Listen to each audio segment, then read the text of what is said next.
में स्थापित की गई श्री रामलला की मूर्ति बाकी की मूर्तियों से कितनी अलग है? रामलला की 5 साल उम्र की मूर्ति ही क्यों बनाई गई?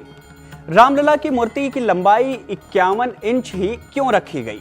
सवाल ये भी है कि जब अयोध्या के लिए 3 अलग अलग रामलला की मूर्तियां बनाई गईं, तो उनमें से एक को तो स्थापित कर लिया जाएगा, लेकिन बाकी 2 का क्या होगा?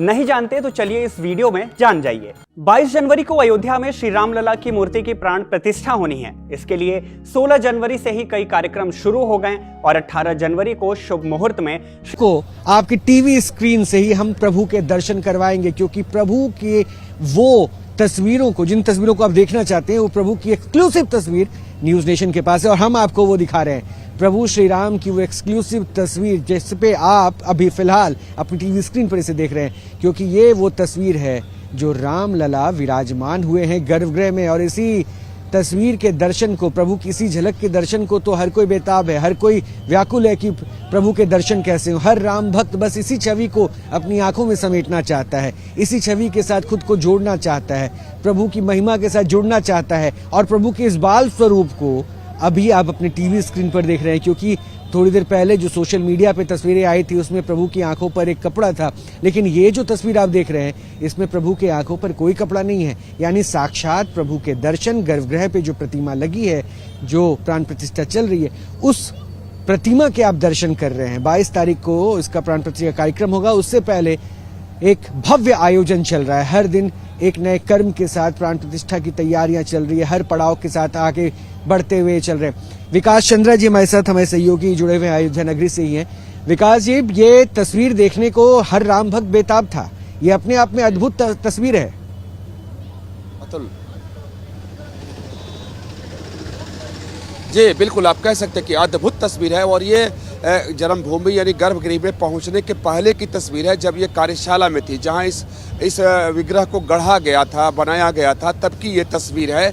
और जब इन लोगों को दिखाया गया था कि चयन के लिए, क्योंकि 3 प्रतिमाएं एक साथ बनवाई गई थी, उसमें तय था कि जो सर्वश्रेष्ठ प्रतिमा भगवान की होगी, जो विग्रह सबसे सुंदर खूबसूरत होगा, जिसमें सब बाल सुलभ गुण भी हो, भगवान राम की मर्यादा भी दिखे और देवत्व का भी एहसास हो, तो वैसे 3 में से एक का चुनाव होना था। तो जब ये भगवान की का ये विग्रह जब कार्यशाला में था, तब की ये तस्वीर है। और कई तस्वीरें जो हैं वो सामने आई हैं। और एक जो विग्रह है उसमें भगवान को उनके धनुष और बाण के साथ भी दिखाया गया है। और तब हालांकि वो जब प्राण प्रतिष्ठा हो जाएगी तब तो सोने का धनुष बाण होगा, लेकिन अभी फिलहाल यहाँ पर एक लकड़ी के धनुष बाण को पकड़ा करके उस तस्वीर को देखने की कोशिश की गई कि वो दिखता कैसा है। तो अद्भुत तस्वीर है ये।